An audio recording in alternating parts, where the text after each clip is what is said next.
그럼 2월 28일 금요 모임을 시작하도록 하겠습니다. 아멘. 예수의 하나님 나라 금요 모임입니다. 오늘은 요한복음 64강 제6장 생명의 건축과 건축자 세 번째 하나님 아들이신 선한 목자. 오늘 본문을 다 올렸습니다. 하나님 아들이신 선한 목자, 이 주제를 밑바탕에 깔고 시작하도록 하겠습니다. 본문 말씀 같이 한번 따라서 읽겠습니다. 예루살렘의 수전절이 이르니 때는 겨울이라. 예수께서 성전한 솔로몬 행각에서 거니시니 유대인들이 애워사고 이르되 당신이 언제까지나 우리 마음을 의혹하게 하려 하나이까. 그리스도이면 밝히 말씀하소서 하니 예수께서 대답하시되 내가 너희에게 말하였으되 믿지 아니하는도다. 내가 내 아버지 이름으로 행하는 일들이 나를 증거하는 것이거늘 너희가 내 양이 아니므로 믿지 아니하는도다.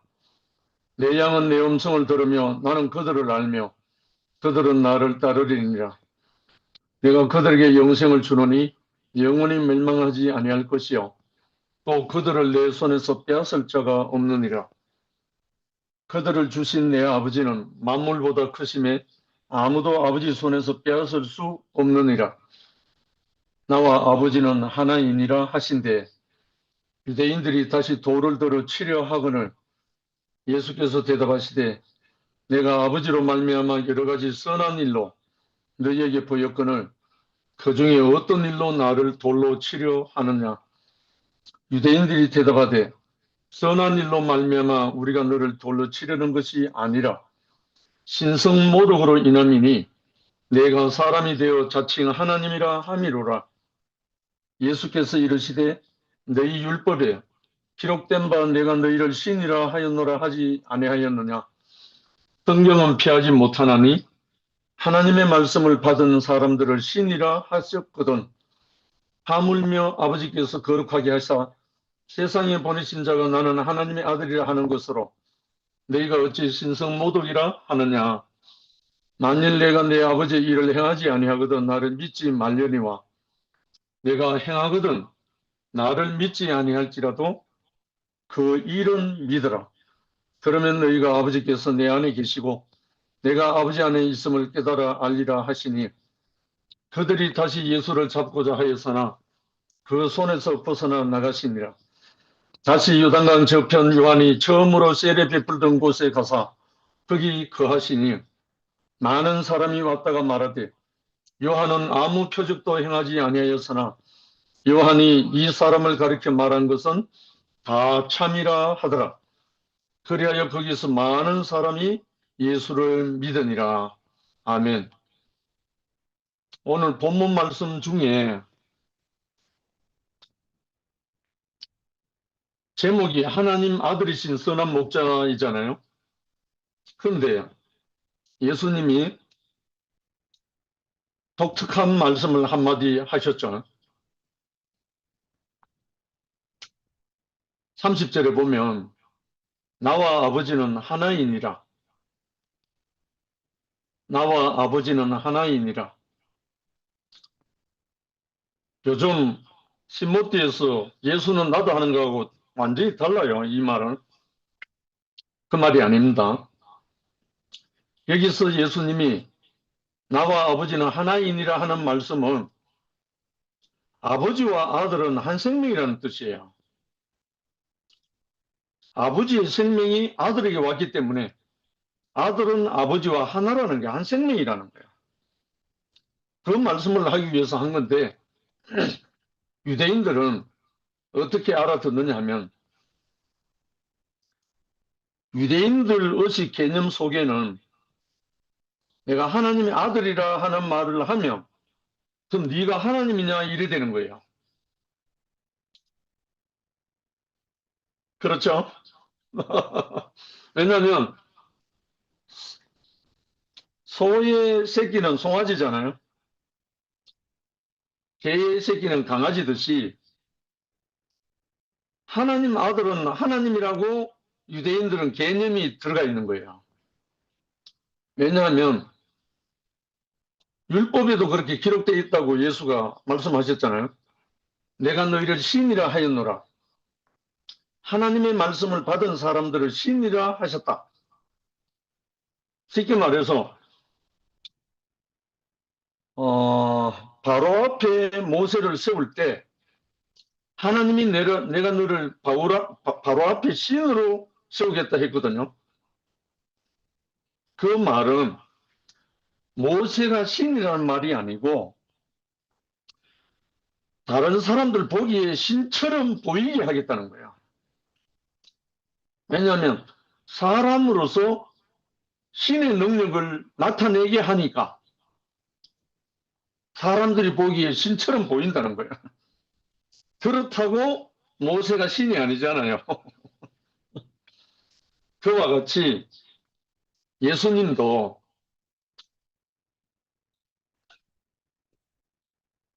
하나님의 아들이라 나와 아버지는 하나이니라 했을 때 내가 하나님이다라고 말한 게 아니에요. 아버지의 생명이 내게 와서 나는 아버지의 아들로 여러분 앞에 서 있다. 얼마나 합당한 말입니까? 근데 이 말을 유대인들이 곡해하는 거예요. 자기들 개념 때문에. 그래서 돌로 쳐 죽이려고 달려들었다 이 말이죠.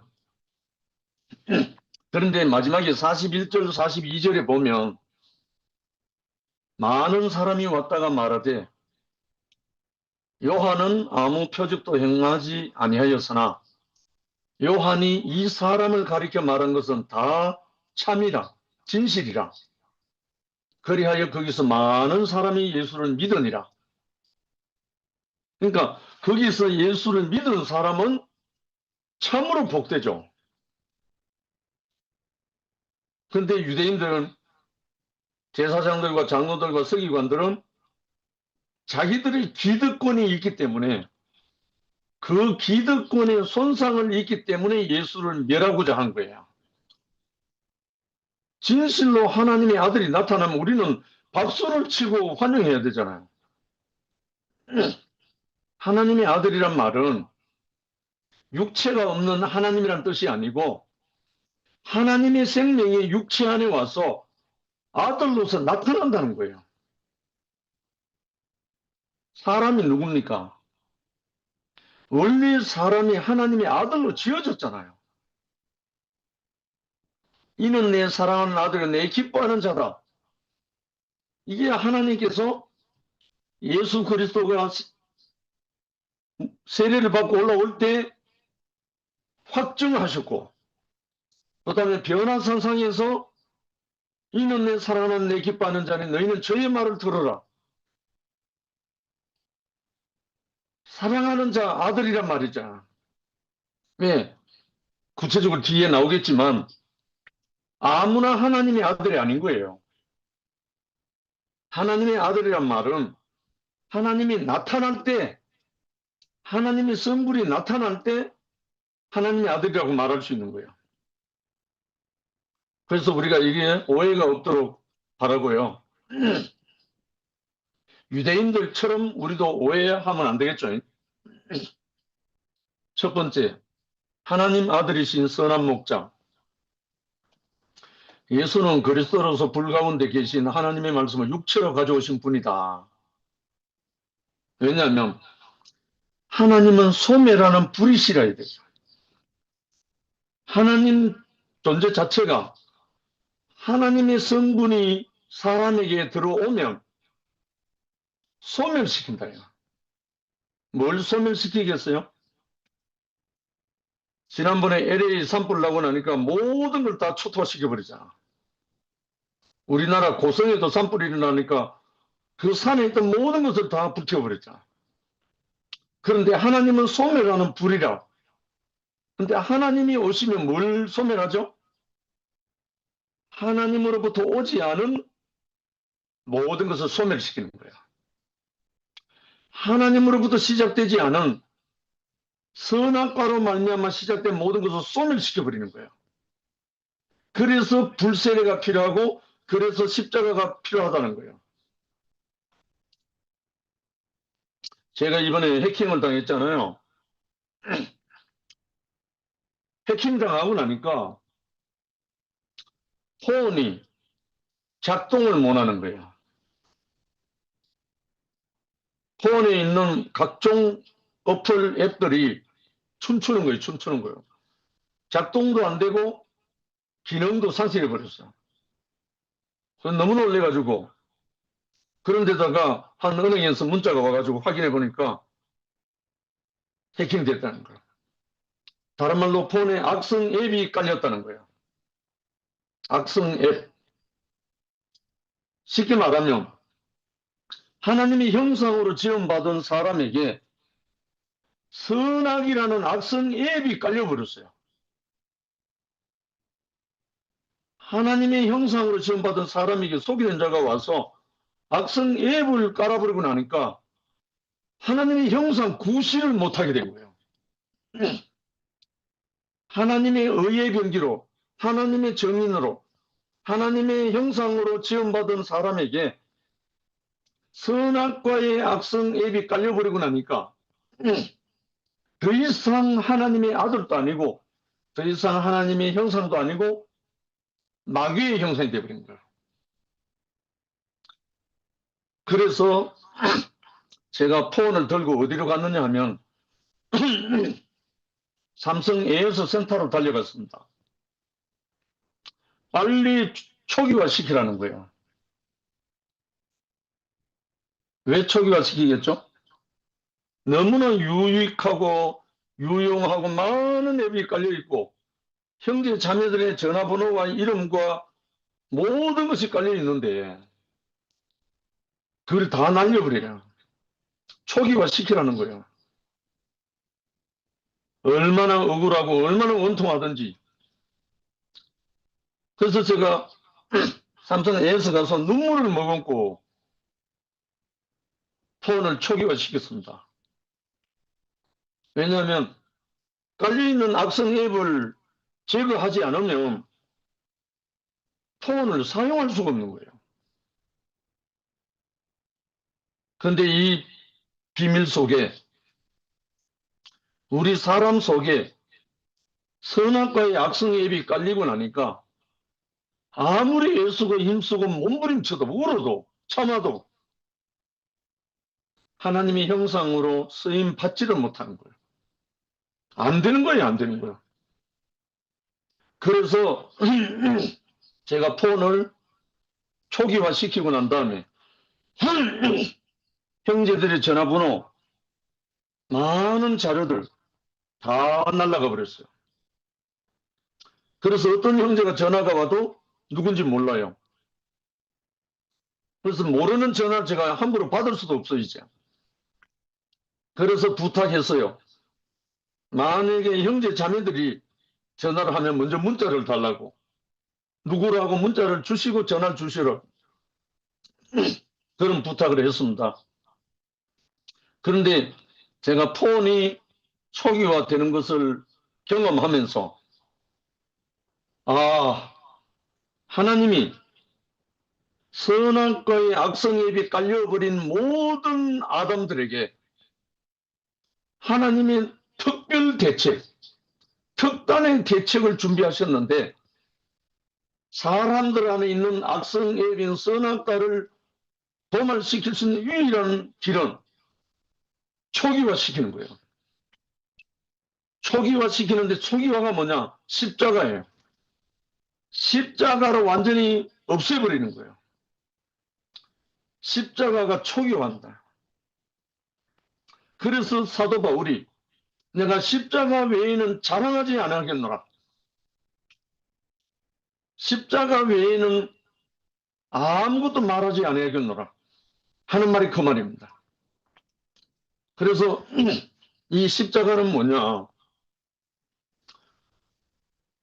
모세가 광야에서 뱀을 든 것 같이 인자도 들려야 하리니 하는 이 말씀 속에 십자가인데 십자가에 들려서 자기 안에 있는 모든 악성 앱이, 선악의 악성 앱이 도말돼야, 처리돼야, 그래야 새롭게 폰을 사용할 수 있듯이 우리 인생을 하나님이 다시 사용할 수 있다는 거예요. 그래서 이번에 저는 이 일을 통해서 정말 폰이 초기화되는 그 너무나 안타까운 심정, 예수님이 엘리 엘리 라마 사박다니 하면서 절규했습니다. 나의 하나님 어찌하여 나를 버리시나이까 하는 그 심정이 조금 만져졌어요. 그래서 우리 안에 깔려있는 선악과의 앱이, 그 악성 앱이 남아있는 한은 우리를 하나님이 사용하려고 해도 작동을 하지 않기 때문에, 하나님의 생명이 작동할 수가 없기 때문에, 그래서 사용을 못하기 때문에 우리를 어디를 이끄시는가? 제가 폰을 들고 삼성 AS로 갔지만 하나님은 우리를 십자가 앞으로 이끄시는 거예요. 십자가로 우리를 이끌어 가시는 거예요. 그래서 그 십자가에서 우리를 초기화시키는 거예요. 우리 안에 모든 좋은 것도 있고 또 유용한 것도 있고 다 많지만 뭐에 오염되어 있는가? 악성 앱에 오염되어 있어요. 선악과에 오염되어 있기 때문에 이것을 초기화시키고 처리하고 난 다음에 하나님의 성령의 불로, 하나님의 생명 주는 영으로 다시 부어서 사용하시려는 거예요. 이것이 제가 이번에 해킹을 통해서 깊이 만진받은 거예요. 그래서 제 입술을 통해서 십자가와 초기화를 제가 증거하게 됐었습니다. 그는 허물어질 수밖에 없는 왕권 대신에 영원한 왕권을 얻으셨으며 반복적으로 드려도 죄가 없어지지 않는 율법적 제사 대신에 십자가를 지심으로 백성의 죄를 단번에 담당하셨다. 단번에 담당하셨다는 거예요. 어떻게? 예수가 십자가로 초기화된 그 사건 안에서 예수 자신이 십자가에 높이 들려서 초기화된, 십자가로 처리된 그것을 통해서 단번에 담당하셨다는 거예요. 그래서 우리 교회 안에 형제 자매들도 이 십자가로 초기화될 때 우리는 하나님의 의의 병기로 하나님의 형상으로 회복되게 됩니다. 더욱이 폐하여질 옛 언약 대신에 새 언약을 가져오심으로 선한 목자가 되시고 하나님의 아들로서 영생을 주시는 선한 목자이시다. 하나님의 아들이신 선한 목자 예수가 그렇답니다. 그러면 그 속에 우리가 포함되는 거예요. 십자가에서 초기화되고 나면 함께 포함되어져서 세인다는 거예요. 즉 그분은 그리스도로서 새로운 삶의 모든 필요를 채워주시고 하나님의 아들로서는 영생하는 생명을 주시는 선한 목자이시다. 수전절은 유대인들에게 특별한 절기였다. 수전절, 성전을 보수하고 청결하고 회복시키는 그런 절기란 뜻입니다.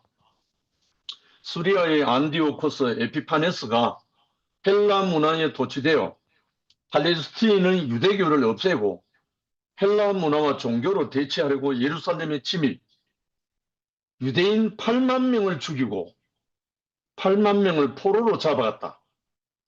지금 이스라엘과 하마스가 전쟁 속에 수십만 명이 죽었어요. 하마스 본거지 가자 지구의 모든 도시들이 초토화됐어요. 왜? 그 하마스가 이스라엘을 침공해서 1,000몇백 명 죽이고 200 몇 명을 사로잡아 갔잖아요. 그에 대한 보복으로 하마스 수십만 명이 죽었죠. 이스라엘도 제법 죽었고. 그런데 이때 팔레스틴 수레 안디오코스 에피파네스가 예루살렘 침입해서 8만 명을 8만 명, 말이 8만 명이지. 8사람도 아니고 80명도 아니고 800명도 아니고 8,000명도 아니고 8만 명을 죽였다는 거예요. 그리고 8만 명을 포로로 잡아갔다. 이런 이 날을 기념하는 날입니다. 수전절이. 그리고 포로로 잡아가고 난 다음에 성전 안에 있는 금을 다 약탈하고 성전은 공창으로 만들고 사창가 대신 공창으로 만들고 번제단에는 돼지를 잡아 제사 드리고 성전들은 동물들을 들여놓아 더럽혔다. 그리고 율법서를 소유하거나 할례를 행한 자는 사형이 치였다. 유대인에게 대환란이었다. 이렇게 되었을 때 BC 164년 마카비 형제들이 일어나 반군을 일으켜 반란을 일으켰죠. 자유를 위해 투쟁하여 적군을 물리치고 영웅적인 승리를 거두었다. 잠시 이렇게 했습니다. 파멸에 처한 백성을 구하고 허물어지고 더럽혀진 성전을 수리. 그래서 이때를 수전절이라 한다. 수리한 절기래요. 그리고 봉헌절, 성정 정화, 기념일, 삐터의 절기 등으로 불리면서 이 수전절에 예루살렘 성전과 온 시내에 불을 밝혔다고 합니다. 그 수전절 날 예수님이 나타나서 나와 아버지는 하나이니라 이렇게 선포한 거예요. 참 그리스도가 나타나서 그 수전절 날에 다 아들은 아버지와 하나이다. 이제 본론입니다. 예수님은 이때에 선한 목자로서 자신이 그리스도이심과 하나님 아들이심에 대하여 계시하시고 나와 아버지는 하나다라고 말씀하셨다. 그러니까 아들은 아버지와 하나인데 뭐가? 생명이. 아들의 생명이 아버지의 생명이잖아요. 아들이 아버지 허리에서 나왔잖아요. 아담이 하나님에게서 나왔듯이. 하나님 아들에 대한 히라비인의 관념은 일반적이지만 유대인의 관념은 신탁과 관계된다. 그런데 유대인들은 반응은 내가 사람이면서 스스로 너 자신을 하나님으로 만드느냐 하고 참남제로 돌로 치려 했다. 이것은 그들의 전통적인 관념과 성서적인 근거로서 그 하시는 일을 보고 믿어야 함에도 불구하고 존재론적으로 예수를 몰아세워 죽이려고 했다. 유대인들이 그랬다는 거죠. 두 번째,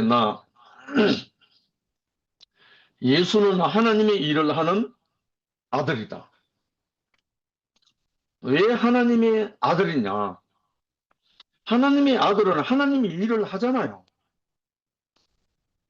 정말 아들이란 말은 아버지의 일을 하잖아요. 그러니까 당연하죠. 그러나 그들은 그 일을 받아들이지 않았다. 그들이 바라던 것은 수전제를 만들었던 마카비 형제들처럼 자기 민족들을 해방시키고 적을 완전히 다 무찌르고 이런 메시아를 기다렸다는 거예요. 예수하고는 완전히 다른 메시아죠. 그러므로 예수의 행하신 일들이 메시아 일로 보여지지 않았던 것은 당연하다. 그러나 메시아는 유대인을 구원하는 게 문제가 아니고 인류를 문제를 해결해야 되는 게 메시아라는 거예요. 전 인류를 문제를 해결하는 것이 메시아라는 거예요. 유대민족은 나라를 잃음으로써 주권을 잃었다. 그렇잖아요. 우리도 일제 식민지차에서 주권을 잃어버렸듯이. 그러나 인류는, 사람은 하나님과 그의 동산을 잃음으로써 영생을 잃어버렸다는 거예요. 주권을 잃은 것은 회복할 수도 있지만 영생을 잃어버리고 나면 찾을 길이 없어요. 근원적으로 빼앗겨버렸기 때문에. 그래서 이 영생을 회복하시려고 오신 분이 메시아 예수라는 거예요.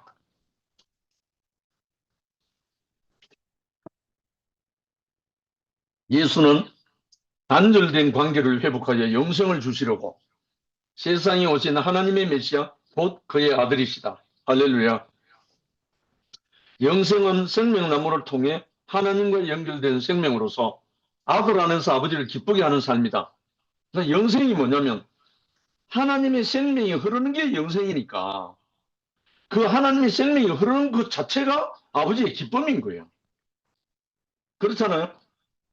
제가 우리 아이들이 기쁠 때 언제 기뻤냐면 아버지의 마음이 자녀들에게 흐를 때 최고의 기쁨인 거예요.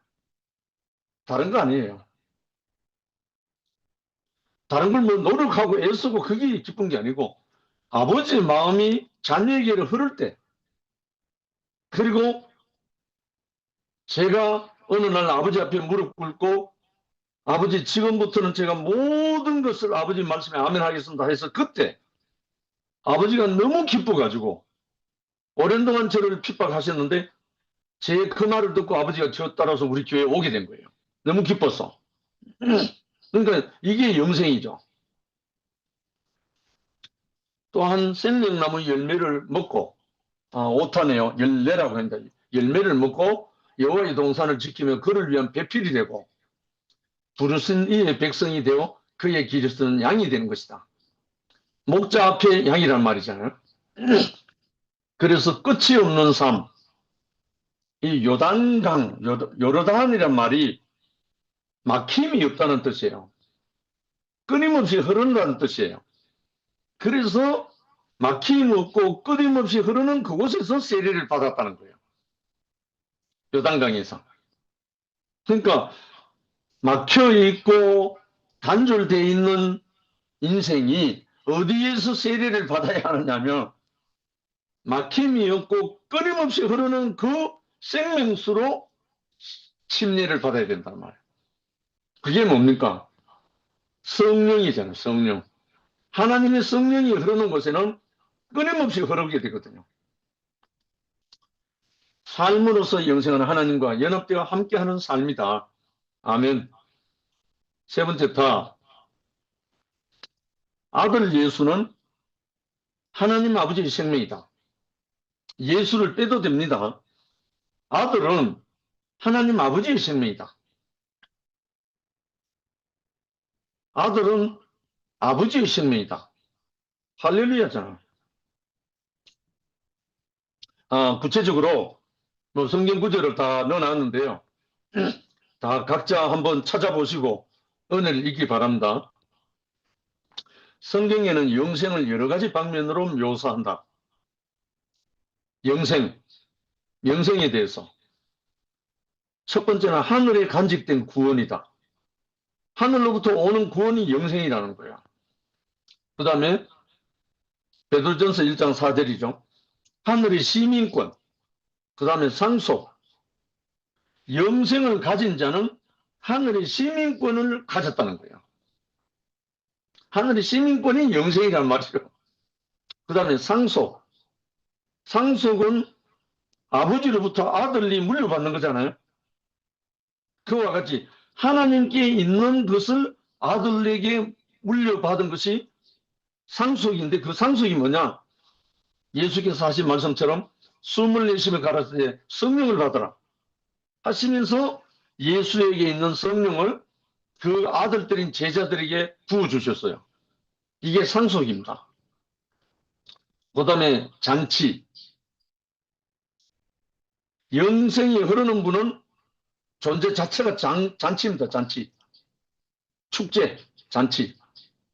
마태복음 8장 11절, 22장 2절, 25장 19절, 계시록 19장 9절 다 찾아보시기 바랍니다.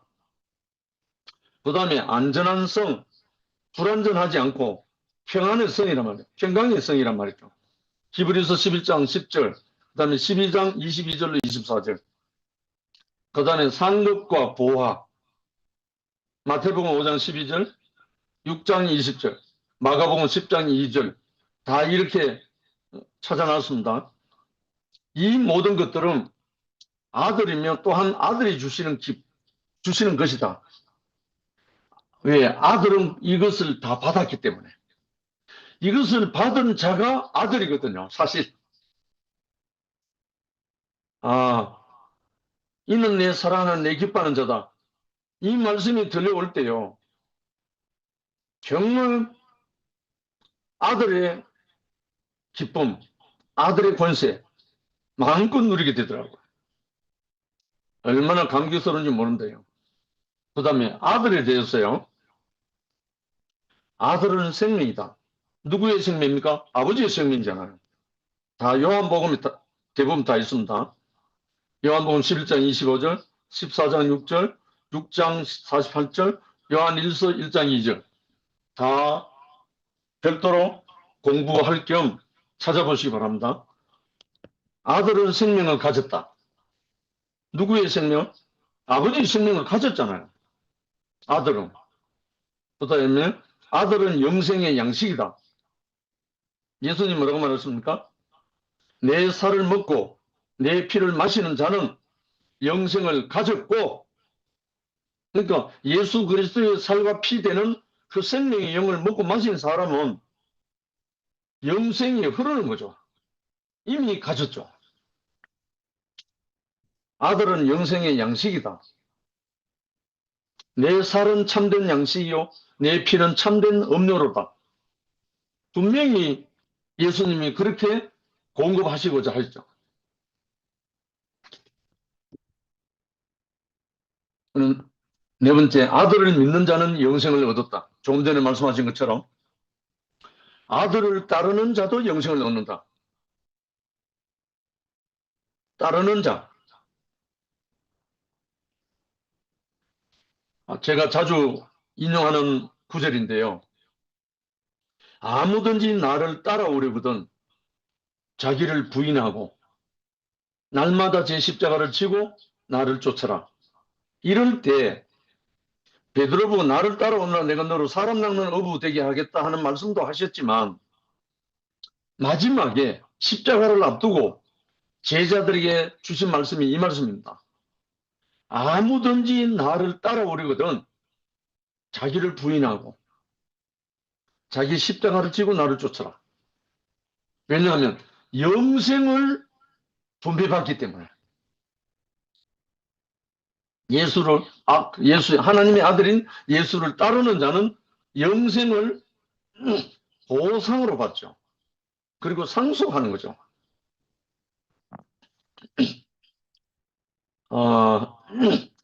선악을 아는 지식 안에서는 인간은 율법의 종이었다. 그렇잖아요. 선악을 아는 지식 안에 있는 사람, 다른 말로 선악의 악성의 어플이 깔려 있는 동안은 아들이 될 수가 없습니다. 율법의 종밖에 안 됩니다. 이 선악의 악성 앱이 깔려 있는 동안 생명을 공급할 수가 없어요. 나오는 게 전부 다 선할 겁니다. 여호와 하나님을 만난 아담의 일생은 두려워 숨었습니다. 바로 이거였죠. 창세기 13년 10절에. 이스라엘 백성이 처음 본 여호와의 모습은 불과 내성과 구름과 나팔 소리다. 출애굽기에 그 어마무시한 광경을 모세를 통해서 봤죠. 그런데 그 어마무시한 그곳에 모세가 이끌려가서 하나님의 말씀인 십계명을 받아 나왔어요. 그런데 백성은 가까이 가면 죽게 돼 있었어요. 그래서 너무너무 두려워 떨면서 가까이 가지 못하고 저 아래에 있다가 범죄하는 사건이 일어났죠. 아론과 금송아지 만들고 언약은 피로 맺어야 했고 사함도 피 흘림으로만 가능했다. 이게 언약은 피로 맺어져야 했고 죄 사함도 피 흘림으로만 가능했다. 이게 뭐겠습니까? 메시아이신 그리스도 예수가 십자가에 못 박혀서 물과 피를 쏟으시고 단번에 들어짐으로 인해서 죄 사함이 일어났다는 거죠. 그래서 모세가 광야에서 뱀을 든 것 같이 인자도 들려야 하리니 이는 저를 믿는 자마다 영생을 얻게 하려 한다.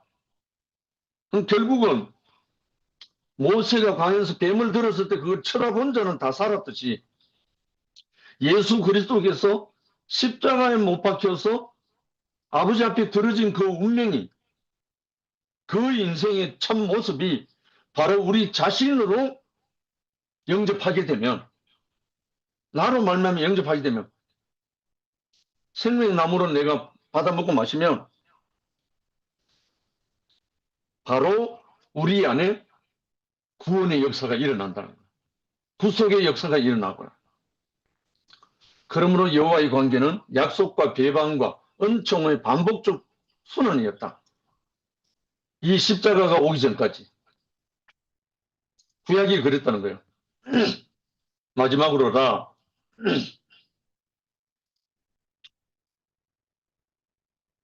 하나님 아버지의 생명은 아들 안에서 완성된다.